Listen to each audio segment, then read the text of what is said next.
अस्सलाम वालेकुम। प्रोग्राम फर्द जुर्म के साथ मैं हूं आपका मेज़बान फ़याज़ मलिक। नाज़रीन, गुज़श्ता दिनों लाहौर के इलाका गुलशन रावी में एक टैक्सी ड्राइवर के कत्ल का अंदोनाक वाक़या पेश आया। कत्ल की इस वारदात के पीछे मुहरकात क्या थे? कातिलों ने क्यों इस टैक्सी ड्राइवर को कत्ल किया? पुलिस ने किन पहलुओं पर तफ्तीश की और इन मुल्ज़मान को गिरफ्तार किया? दौरान तफ्तीश इन मुल्ज़मान ने क्या इंकशाफात किए? ये सब कुछ जानने के लिए हम रुख करते हैं थाना गुलशन रावी का। आइए हमारे साथ।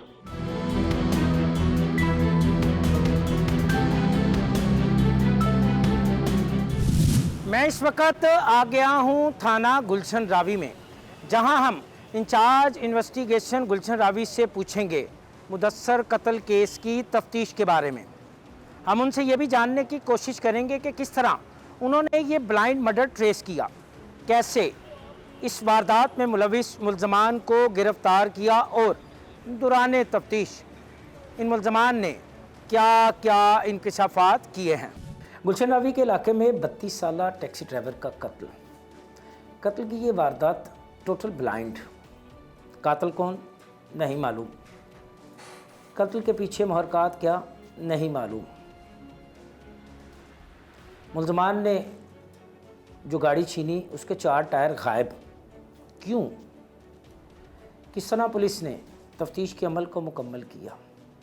कौन सा ऐसा निशान था जिस पे चल के पुलिस कातिलों तक पहुंची? दौरान तफ्तीश गिरफ़्तार मुल्ज़मान ने क्या इंकशाफ किया? ये सब जानेंगे हम इंचार्ज इन्वेस्टिगेशन गुलशन रावी मोहम्मद आतिफ़ से। आतिफ़, बहुत शुक्रिया, आपने अपना कीमती टाइम दिया। अंत कत्ल की एक वारदात, जी। मुकदमा दर्ज होता है 365 अगवा की दफ़ात के तहत, बाद में उसमें 302 भी आज़ाद हो जाती है। और कौन से ऐसे निशान थे जिन पे चलकर आप इस वारदात में मुलविस मुल्ज़मान तक पहुँचे?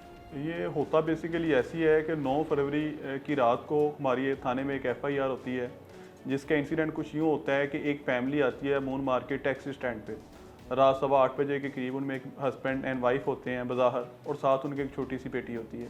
वो कहते हैं जी हमने किसी काम के कंसर्न से हमने कसूर जाना है, तो वहाँ पे एक टैक्सी को पसंद करते हैं। टैक्सी पसंद करने के बाद उनके साथ कोई रेट शेट वगैरह डिसाइड करते हैं, उसको वो कसूर में ले जाते हैं।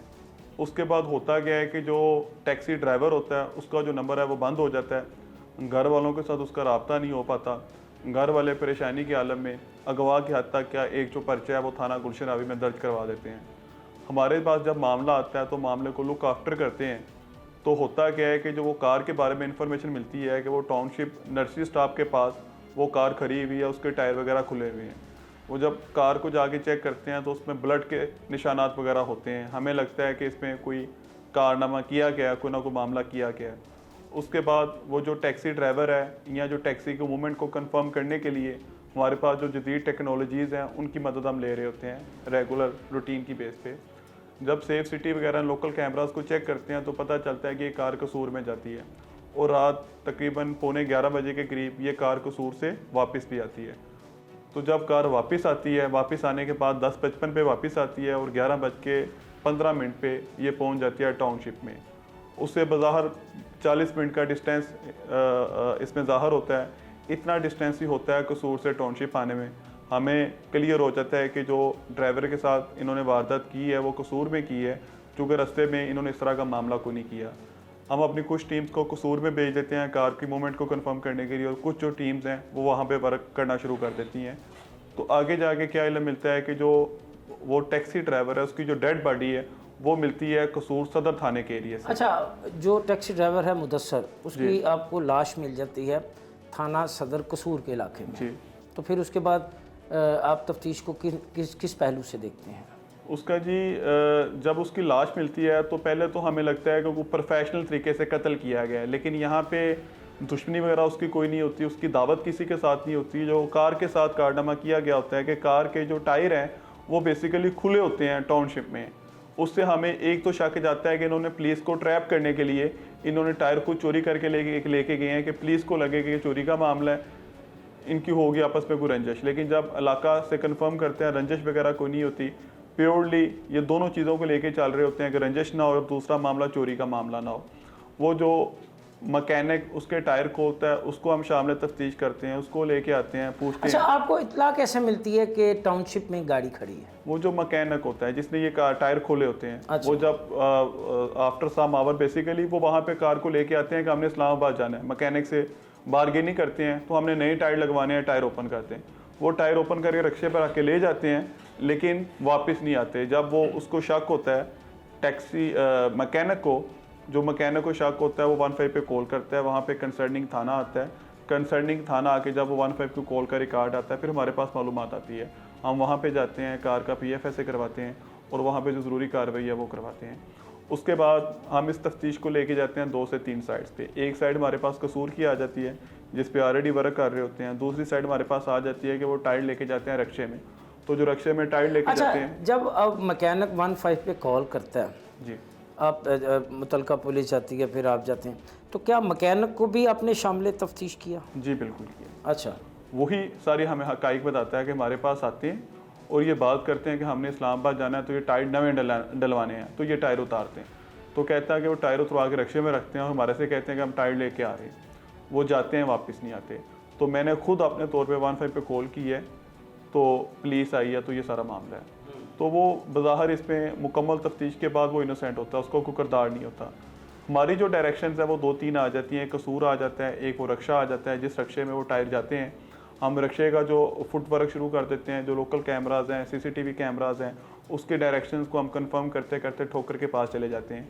लेकिन मीनवाइल हमें टैक्सी स्टैंड से इंफॉर्मेशन मिलती है कि ये जो फैमिली है इन्होंने सेम वारदात करने की कोशिश की थी इलाका थाना शादमान में भी? शादमान में भी। अच्छा जी। वो शादमान के थाने में जब रब्ता करते हैं तो वहाँ पे इससे रिलेटेड FIR कोई नहीं होती। अलबत्ता मज़ीद इंफॉर्मेशन सीकिंग पे आइडिया हो कि वो जो टैक्सी ड्राइवर है उसकी मालूमात मिल जाती है जिसके साथ ये इंसिडेंट करने की कोशिश की थी। उसके साथ चूँकि इंसिडेंट हुआ नहीं था, उसने उसको रिपोर्ट नहीं करवाया। उसको जब लेके आते हैं वो बताते हैं कि जी मेरी टैक्सी बुक करवाते हैं, सारा दिन मुझे घुमाते हैं, सारा दिन घुमा के ये मुझे सर्विसेज हॉस्पिटल में ले जाते हैं, वहाँ पे मुझे शक होता है कि ये मेरे साथ उल्टा सीधा करने लगे हैं। इनको मैं बहाने से बाहर निकालता हूँ कि बाहर आइएगा, मैंने को कार को चेक करना है, इसके टायर्स वगैरह चेक करने हैं। जब ये बाहर आते हैं तो मैं कार को भगा के ले जाता हूँ, तो वहाँ पे ये 1-2 हवाई फायर भी करते हैं। तो जब वो हमारे पास आ जाता है उससे हम दरियाफ़त करते हैं कि आपका कोई टेलीफोनिक रब्ता हुआ इसके साथ, तो वो कहता है कि एक जगह पे लेके गए हैं दरून लाहौर में।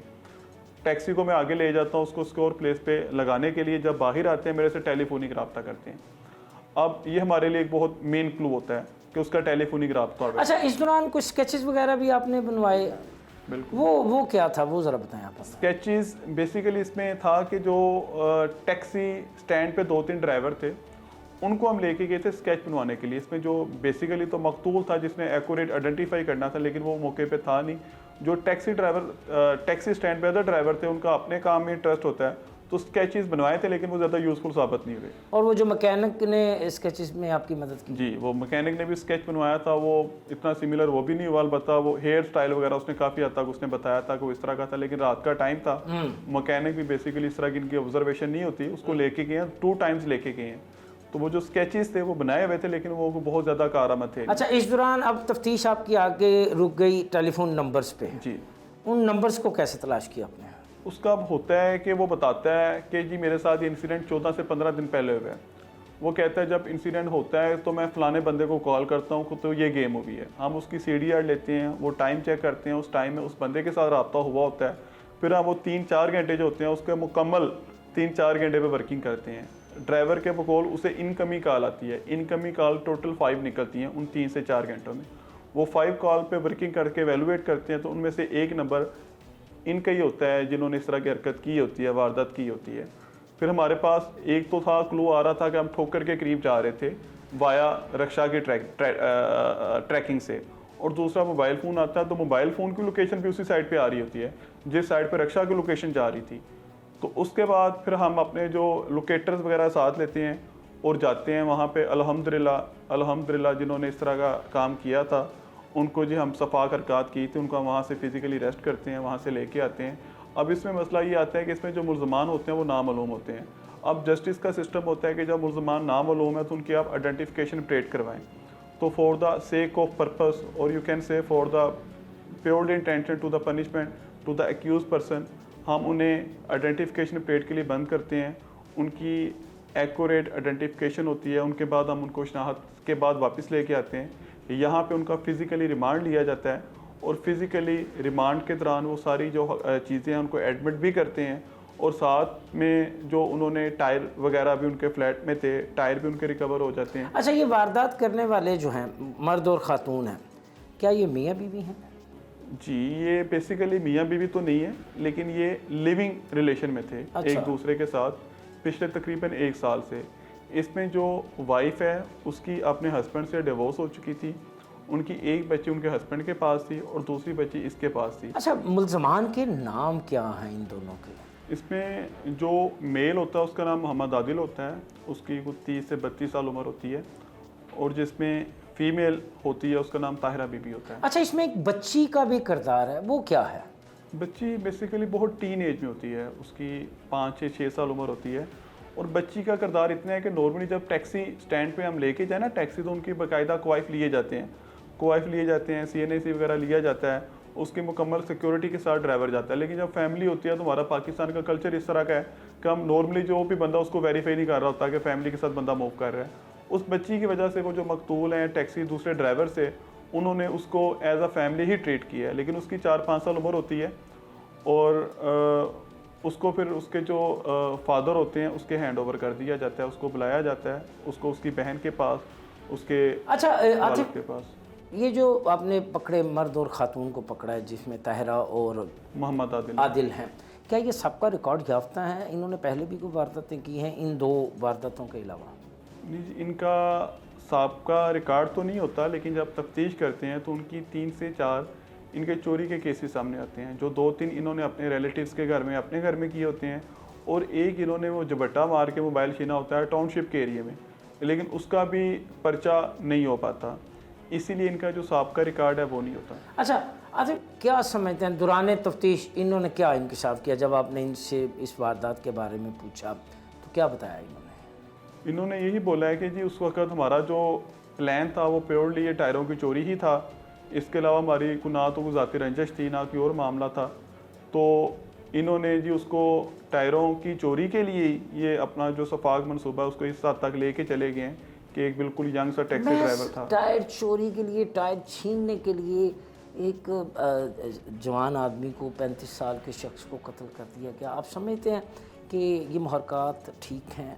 मेरी तफ्तीश के मुताबिक यही चीज़ है कि इन्होंने टायरों के लिए किया है, लेकिन ये था कि इन्होंने एक छोटे से पर्पस के लिए इतना बड़ा कारनामा कर दिया है कि उसके जो मकतूल हैं छोटे छोटे बच्चे थे, उसको इन लोगों ने, अब इनके लिए अच्छे अल्फाज तो नहीं बोलूँगा, इन्होंने वो उसके जो बच्चे हैं उनको यतीम कर दिया है और ऐसा दर्दनाक मामला किया है कि उसकी मिसाल नहीं मिलती। ये मुल्ज़मान का ताल्लुक़ क्या लाहौर से कि अदर किसी दूसरे शहर से? ये बेसिकली रहते लाहौर में ही हैं। जो लड़की है उसकी शादी लाहौर में हुई थी, शालीमार वाली साइड पे, लेकिन पीछे से वो जनूबी पंजाब वाली साइड से थी, और जो मुलज़म है वो भी रहता लाहौर में ही है, लेकिन बेसिकली उसकी जो वाइफ है या उन्होंने जो घर लिया हुआ था वो हाफजाबाद में लिया हुआ था। लेकिन तफ्तीश मुकम्मल हो गई आपकी? जी मुकम्मल है। इसमें फिर हमने तफ्तीश को मुल्ज़मान को सज़ा देने के लिए हम पिस्टल भी रिकवर करते हैं, उसके साथ उनसे वो टायर वगैरह भी रिकवर करते हैं, जो मकतूल का उसका परस भी रिकवर करते हैं। फिर हमने वो DNA स्वैब लिए होते हैं ऑलरेडी, जब PFS से आती है मौके पे वो DNA स्वैब्स की क्रॉस मैचिंग होती है उनकी। ये सारी चीज़ें, सारे टेक्निकल एविडेंस उनके अगेंस्ट जाते हैं। वो सारे टेक्निकल एविडेंस आइडेंटिफिकेशन प्लेट के बाद उनको जुडिशल में किया जाता है, तो इंशाल्लाह ताला वहाँ पे उनकी जो करी से करी सज़ा है वो मुमकिन होगी। बात सुनिए, आपने इंचार्ज इन्वेस्टिगेशन गुलशन रावी मोहम्मद आतिफ़ की, उन्होंने बताया कि किस तरह उन्होंने इन मुल्ज़मान को गिरफ़्तार किया जिन्होंने महज गाड़ी के 4 टायरों की खातर एक हंसते बसते घर को उजाड़ दिया। एक शख्स, एक टैक्सी ड्राइवर को मौत की वादियों में धकेल दिया। मुल्ज़मान गिरफ़्तार हो चुके हैं, तफ्तीश मुकम्मल हो चुकी है, तफ्तीश में कोई सुकम नहीं है, मुल्ज़मान को उनके किए की सज़ा ज़रूर मिलेगी।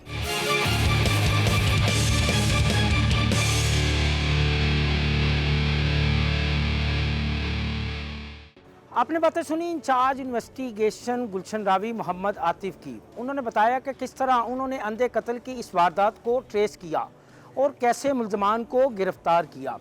यहाँ से हम चलते हैं मकतूल मुदस्सर के घर, जहाँ हम उनके बुरसा से गुफ्तगू करेंगे और उनसे पूछेंगे इस अफसोसनाक वाक़या के बारे में। वो क्या कहते हैं, आइए उन्हीं की ज़ुबानी सुनते हैं। कोई इतना जालिम कैसे हो सकता है? महज गाड़ी के 4 टायर, मामूली कीमत के 4 टायर, 3 मासूम बच्चों को यतीम कर गए। जुल्म, बर्बरियत, सफाकियत की इंतहा।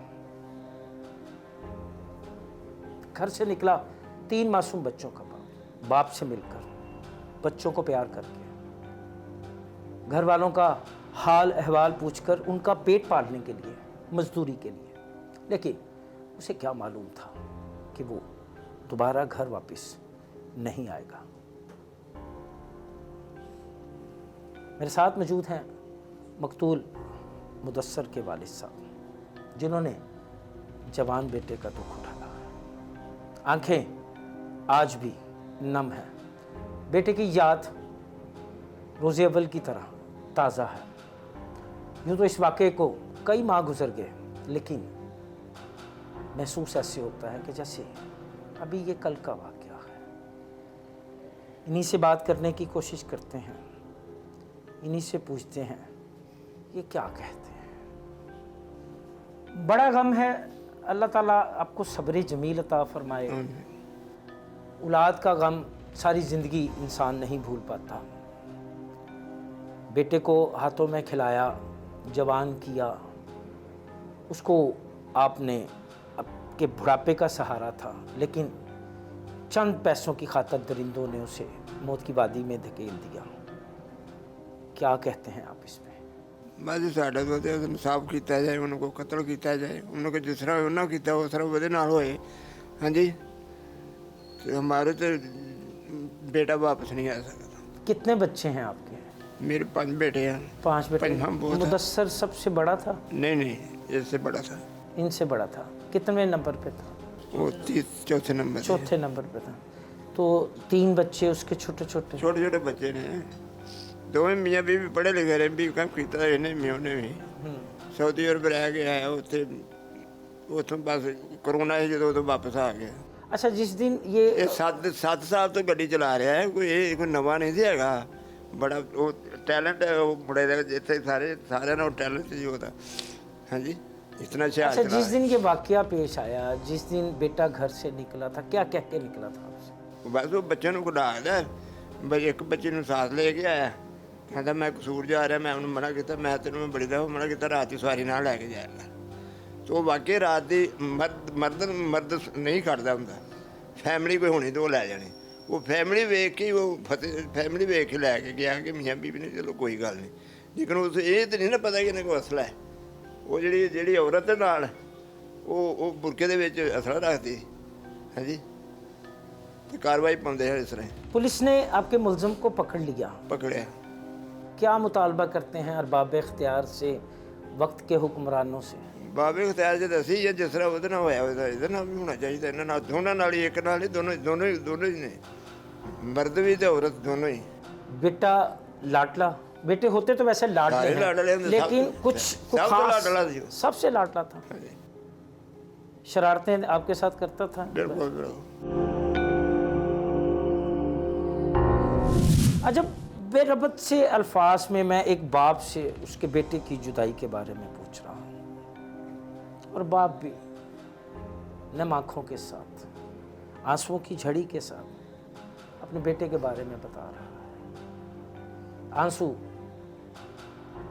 रुकने का नाम नहीं ले रहे। सिर्फ एक मुतालबा है, इनकी दुनिया को उजाड़ने वाले को सख्त से सख्त सज़ा दी जाए, कोई रियायत ना बरती जाए माशरे के इन नासूरों के साथ, जिन्होंने महज गाड़ी के 4 टायर, और उनसे कितने के बिक जाने थे?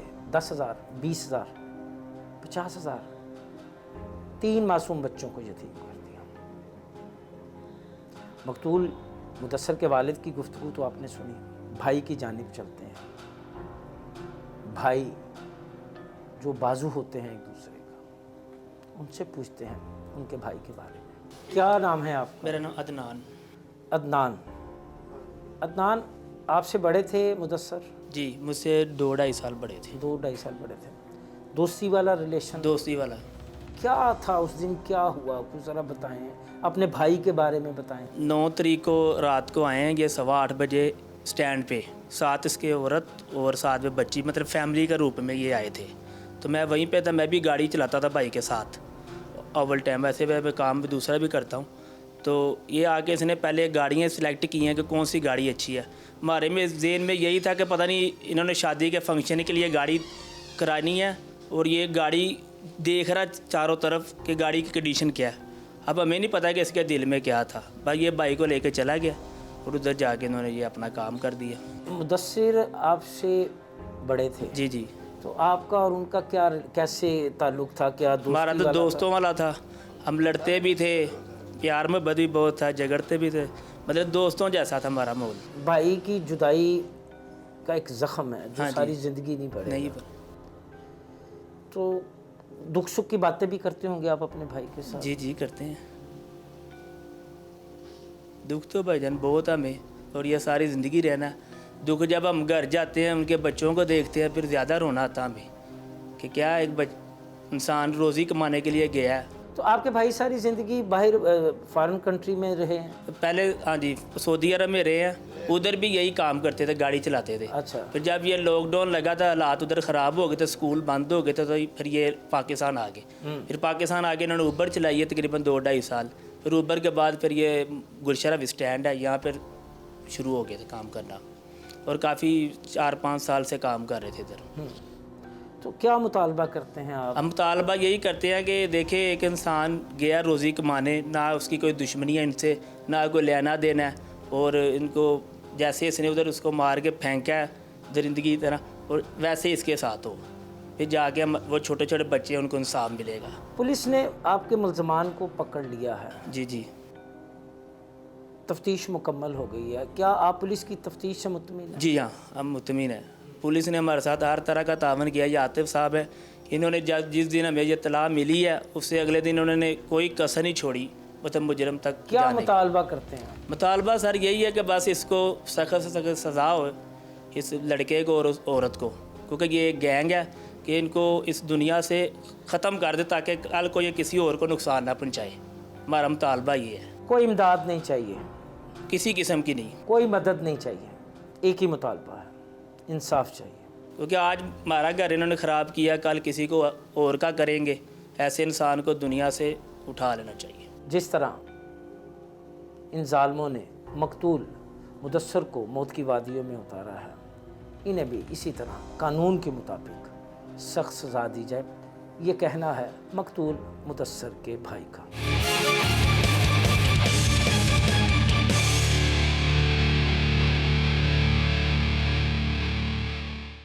अब हम आगे हैं SP investigation Iqbal Town division के ऑफिस में, जहां हम उनसे मुदस्सर कत्ल केस की तफ्तीश और इसके पीछे छुपे मुहरकात के बारे में गुफ्तगू करेंगे। आइए हमारे साथ। गुलशन रावी में टैक्सी ड्राइवर मुदस्सर का अगवा, फिर उसके बाद उसका कत्ल, टोटल ब्लाइंड है ये तमाम की तमाम वारदात। पुलिस ने मुख्तलिफ पहलुओं पर तफ्तीश की तो ये अंधी वारदात, फिर इसको आंखें मिल गईं, आहिस्ता आहिस्ता तमाम चीज़ें वाज़ेह हो गईं, मुहरकात सामने आ गए, महज 4 टायर कत्ल का सबब बने। कातल अपने तय वारदात करके रुपोश हो गए कि वो कभी नहीं पकड़े जाएंगे, लेकिन खून नाहक है, बोलता है। इस वाक़े में भी ऐसा ही हुआ, मुदस्सर का खून बोला, मुल्ज़मान पकड़े गए। कहते हैं कि जुर्म करने वाला कितना ही होशियार क्यों ना हो, लेकिन कोई ना कोई ऐसा निशान ज़रूर छोड़ता है, और इस निशान पे चल के इन्वेस्टिगेशन ऑफिसर उस तक पहुंच गए और उन्होंने उसे पकड़ लिया। इस वारदात के बारे में हम बात करेंगे SP investigation Iqbal Town division Mugheez Ahmed Hashmi से। मुगीज़, बहुत शुक्रिया, आपने अपना कीमती टाइम दिया। किस तरह इस अंधी वारदात को आपने आंखें दी, कैसे मुल्ज़मान तक पहुँचे?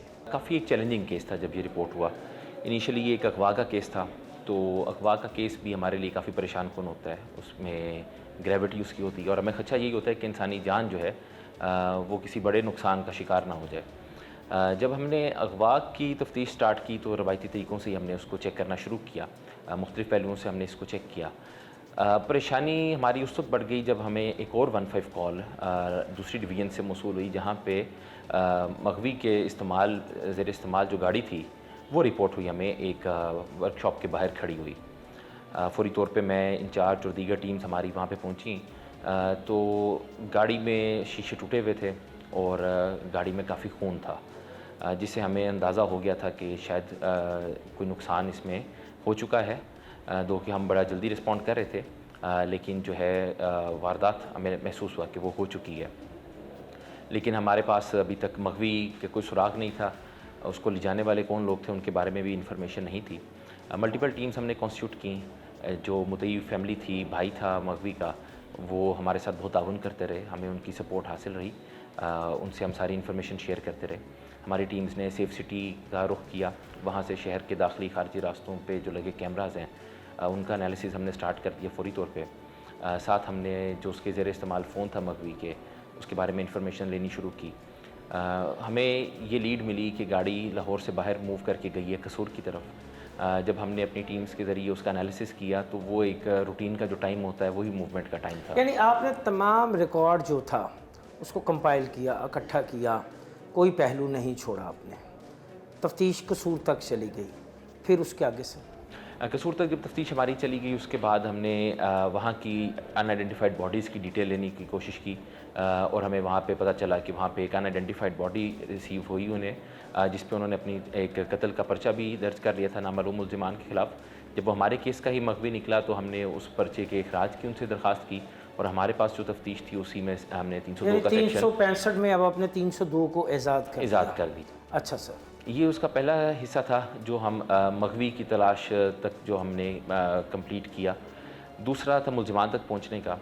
मुल्ज़िमान के बारे में हमें लीड्स दो जगहों से मिलना शुरू हुई। एक जहां पे टैक्सी स्टैंड से उन्होंने टैक्सी बुक करवाई, वहां पे जो साथी टैक्सी ड्राइवर थे उन्होंने हमारी मदद की और हुलिये वगैरह उन्होंने हमें फ़राहम किए। हमें इतना पता चला कि वो एक मर्द एक औरत और साथ एक छोटी बच्ची थी उनके। दूसरा हमें पॉइंट लीड का वहाँ से मिला जहाँ पे गाड़ी खड़ी करके ये गाड़ी के टायर उतरवा के रिक्शे में सवार होकर चले गए। रिक्शे को हमने फॉरवर्ड ट्रैक बैक ट्रैक करना शुरू किया। दूसरा हमने इस पॉइंट पे जहाँ से इन्होंने टैक्सी बुक करवाई उसको फॉरवर्ड और बैक ट्रैक करना शुरू किया लोकल कैमरास की मदद से और सेफ सिटी की कैमरास की मदद से। प्लस ह्यूमन इंटेलिजेंस हमने इस्तेमाल की, जो मुश्तबा अफराद थे उनके खाकाजात हमने तैयार करवाए आई विटनेसेस जो थे उनकी मदद से। फाइनली हमें जो है वो लीड मिली और हम कामयाब हुए। अच्छा मुखिस, ये सारी तफ्तीश कितने अरसे पर मुहित है, कितने दिनों आपने काम किया और मुल्ज़िमान को पकड़ा?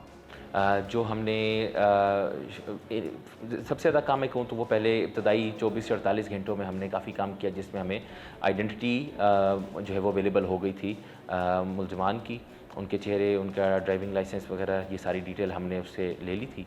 फाइनल अरेस्ट करने में हमें उसके बाद 3 से 4 दिन मज़ीद लगे, लेकिन मैं समझता हूँ कि पूरी टीम ने बड़ा प्रोफेशनल काम करके ऐसे ब्लाइंड केस को और इतनी संगीन केस को वर्कआउट कर लिया, तो मेरा ख्याल है वो तमाम टीम ही कामयाबी और शाबाश की मुस्तहिक है। अच्छा मुखिस, आप एक सीनियर पुलिस ऑफिसर हैं, महज 4 टायरों की खतर कत्ल, क्या समझते हैं कि ये मुहरकात यही थे तफ्तीश में? देखिए, इनको जब इंटेरोगेट किया मुल्ज़िमान ने तो उन्होंने दीगर वारदातों का भी इंकशाफ किया। ये उनकी पहली वारदात नहीं थी, इससे पहले एक और वारदात भी उन्होंने की थी जिसमें फॉर्चुनेटली नुकसान से महफूज रहा शख्स।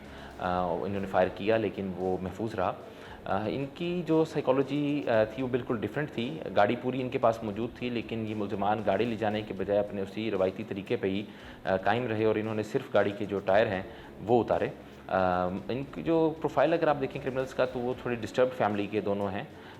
दोनों मुल्ज़िमान ही आपस में दिलचस्पी रखते थे, शादी के ख्वाहिशमंद भी थे। कोई कानूनी तो इनका रिलेशनशिप उस तरह से नहीं था, लेकिन दोनों एक दूसरे के साथ दिलचस्पी रखते थे।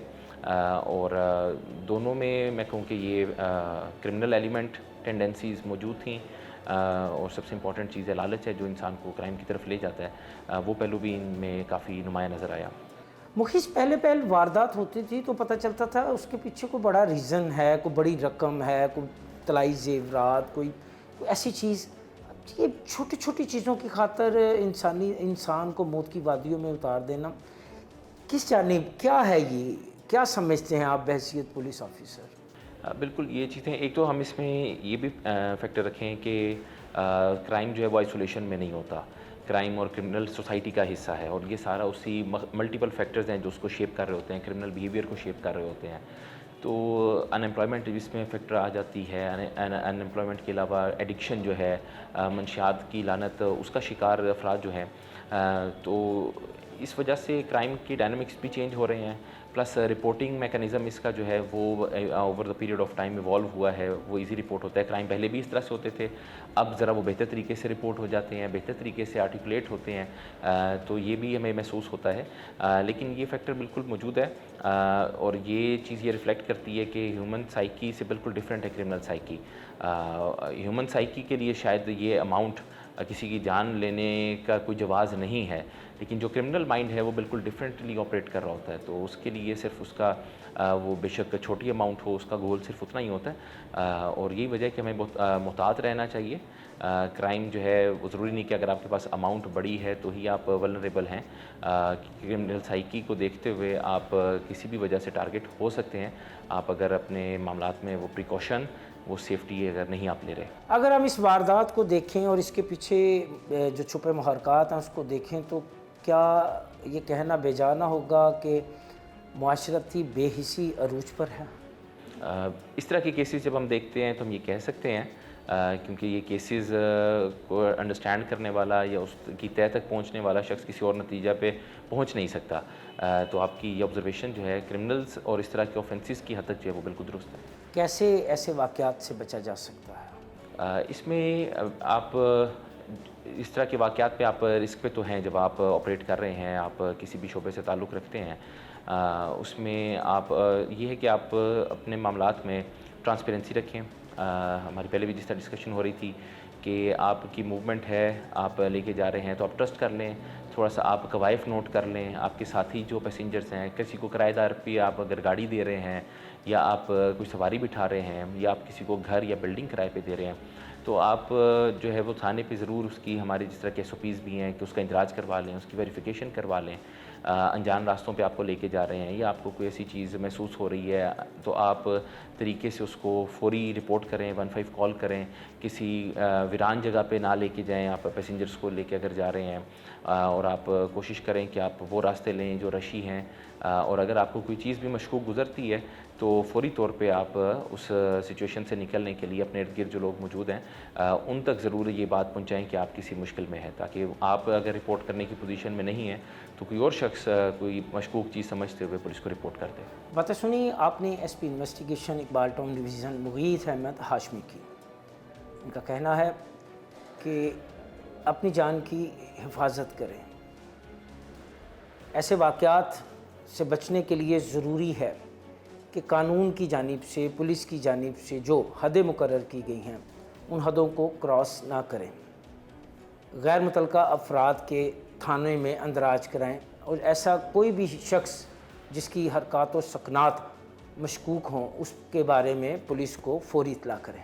आपने देखी जुर्म की ये दास्तान, किस तरह इन्वेस्टिगेशन गुलशन रावी पुलिस ने डकैती कत्ल की इस अंधी वारदात को ना सिर्फ ट्रेस किया बल्कि इसमें मुलविस मुल्ज़मान को गिरफ्तार भी कर लिया। यहाँ प्रोग्राम फर्द जुर्म का वक्त खत्म हुआ चाहता है। अगले हफ्ते जुर्म की नई दास्तान के साथ दोबारा आपकी खिदमत में हाजिर होंगे। तब तक के लिए मुझे और मेरी टीम को इजाज़त दीजिए। अल्लाह हाफिज।